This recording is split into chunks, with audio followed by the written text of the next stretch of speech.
शालेय सुट्टीच्या काळात आईसोबत शेतीवर मोलमजुरीसाठी जाणाऱ्या सत्यभामा, त्यांची बहीण व आईसोबत छेडछाडीचा प्रकार घडला. त्याविरोधात आवाज उठवणं सत्यभामा यांना महागात पडलं. दलित महिलांना जणू असा आवाज उठवण्याचा अधिकारच नसतो याचा अनुभव 10वीत असतानाच सत्यभामा यांना आला. त्या वयात 3 दिवसांची पोलीस कस्टडी त्यांना अनुभवावी लागली. मात्र या घटनेने सत्यभामा यांच्या आयुष्याला कलाटणी मिळाली. खरं तर त्यांना शिकून पोलीस अधिकारी व्हायचं होतं, परंतु चोरीचा खोटा गुन्हा दाखल झाल्याने ते स्वप्न भंगलं. सत्यभामा सौंदरमल यांनी मराठवाडा विद्यापीठातून समाजशास्त्राची पदवी घेतली आणि त्यातच पदव्युत्तर शिक्षणही पूर्ण केलं. समाज कल्याण विभागाच्या वसतिगृहात राहून त्यांनी आपली शिक्षणाची जिद्द पूर्ण केली. मानवी हक्क अभियानात त्या कार्यरत होत्या. अगदी आशा हेल्थ वर्करचाही त्यांच्याकडे अनुभव आहे. सत्यभामा आपल्या वाटचालीचं श्रेय आपल्या आजीला देतात. मराठवाडी भाषेतील त्यांची रांगडी मांडणी, म्हणींचा मुबलक वापर ही सगळी शब्दसंपत्ती आजीकडून आल्याचं त्या सांगतात. 2013 पासून निर्धार सामाजिक संस्थेमार्फत त्यांनी स्वतंत्रपणे काम सुरू केलं. कौटुंबिक हिंसाचार, ज्येष्ठ नागरिकांचे प्रश्न, बालविवाह हे विषय सत्यभामा यांच्या प्राधान्यावर आहेत. समाज माध्यमांचा अत्यंत प्रभावी वापर सत्यभामा करतात. 2013 पासून निर्धार सामाजिक संस्थेमार्फत त्यांनी स्वतंत्रपणे काम सुरू केलं. कौटुंबिक हिंसाचार, ज्येष्ठ नागरिकांचे प्रश्न, बालविवाह हे विषय सत्यभामा यांच्या प्राधान्यावर आहेत. समाज माध्यमांचा अत्यंत प्रभावी वापर सत्यभामा करतात. याच माध्यमातून किमान 20,000 महिलांच्या आपण संपर्कात आलो आणि त्यांचे प्रश्न सोडवू शकलो असं त्या सांगतात. त्यांची कार्यपद्धती संविधानिक स्वरूपाची आहे. कायद्याच्या चौकटीत राहूनच त्या व्यवस्थेला सवाल करतात आणि कोंडीत पकडतात. सत्यभामा यांचा विषय मांडणीतला बोल्डनेस अनेकांना खटकतो. त्यांना अगदी खालच्या पातळीवर जाऊन ट्रोल करण्याचे भरपूर प्रयत्न झाले, परंतु त्या मागे हटल्या नाहीत. मग दखल तर घ्यायलाच हवी. कायद्याने वागा लोकचळवळीचा फातिमाबी सावित्री पुरस्कार सत्यभामा सौंदरमल यांना प्रदान करताना आम्हाला विशेष आनंद होत आहे.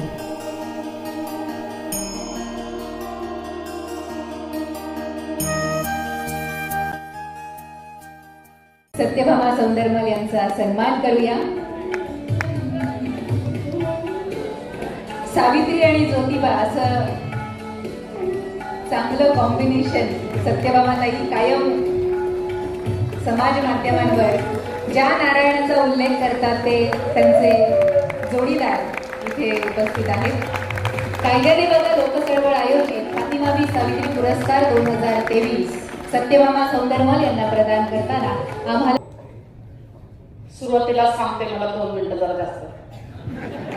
लॉकडाऊन पासून काय बोलण्याची संधी मिळणार गेली. पुण्यात एकदा बोलले, 2 मिनिटं मला घेऊ द्या.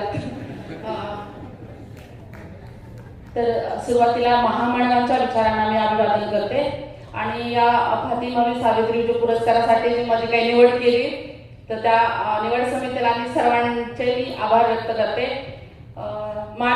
मला पुरस्कार मिळतो म्हणून पुण्यातून कार्यकर्ते आले, इथले माझे हितचिंतक, मित्र, मैत्रिणी, कार्यकर्ते सगळेजण इथे आले इथपर्यंत. त्या सर्वांना पण धन्यवाद देते. आणि हे माझ्यासोबत ज्या काही ह्या लोकांना पुरस्कार मिळालेले आहेत त्यांना त्यांचे आभार मानते, त्यांना देते धन्यवाद. आणि मी इथं जे आहे तर सावित्रीमाईचं नाव घेतलं की फुल्यांचं नाव, म्हणजे फुल्यांच्या नंतर काय म्हणतात ना की जोडगोळी आहे, फुले आणि सावित्रीमाई. आणि मला समाजकार्यासाठीचं जे काही हे दिलेलं आहे, हा पुरस्कार मिळतोय, म्हणजे मी जिथे जिथे जर समाजकार्यासाठी जातो तर मला असं वाटतं माझ्या जोडीदाराशिवाय माझं समाजकार्य पूर्ण नाही. आता माझा जोडीदार म्हणजे तुमच्या मताने तो माझा नवरा, आणि मला असं वाटतं तो समजदार जोडीदार. काही लोक मला म्हणतात नारायण तुझा कोण आहे बाई, तर मी म्हणते तो माझ्या लेकराचा बाप आहे.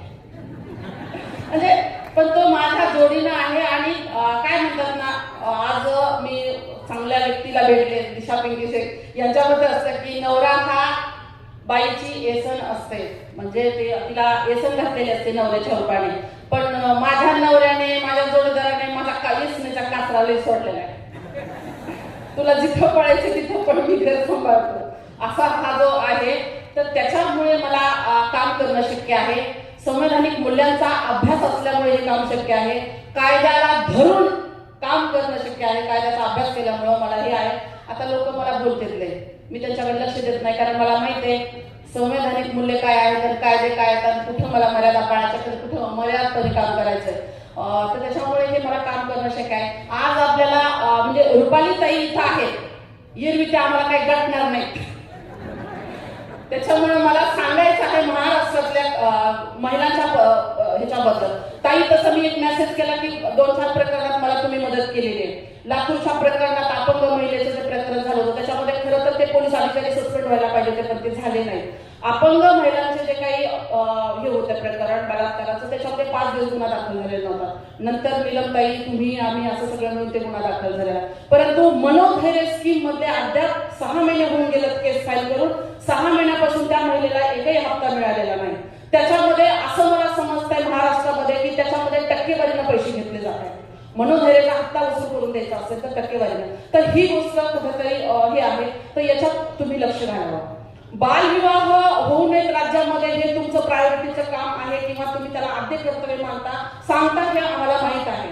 तर महाराष्ट्रामध्ये बालविवाह थांबत आहेत, परंतु बालविवाह थांबलेल्या मुलींचे शिक्षण सुरू आहेत का, त्या मुली कुठं जात आहेत याचा काही थांब पत्ता कुठं लागत नाही. बाल कल्याण समिती पुढे पोरी हजर होत्या, त्या मागच्या मार्गानं पोरी मामाच्या गावाला, मावशीच्या गावाला, पुणे मुंबईला जातात. विचारायला कुणी आलं, बाल कल्याण समितीचे लोक तपासायला गेले तर म्हणतात मामाची इथं गेली, मावशीची इथं गेली आणि पोरगी नांदायला असली. अगदी सोनपेठ सारख्या ठिकाणी आम्ही लास्ट इयरला 3 बालविवाह थांबवले. पोरी आज त्या बालविवाह थांबवलेल्या पोरी दिवसभर नवऱ्याच्या रानात काम करतात, संध्याकाळी मायरूपाच्या घरी येऊन झोपतात. त्यांच्या शिक्षणाची बोंबाबोंब आहे. तर मला असं वाटतं की बालविवाह जे होत आहे, तर बाल कल्याण समित्याच्या अध्यक्ष काही ठिकाणी खूप चांगलं काम करतात, परंतु तिथे कुठेतरी काही महाराष्ट्रात काही ठिकाणी करप्शन सुरू आहे.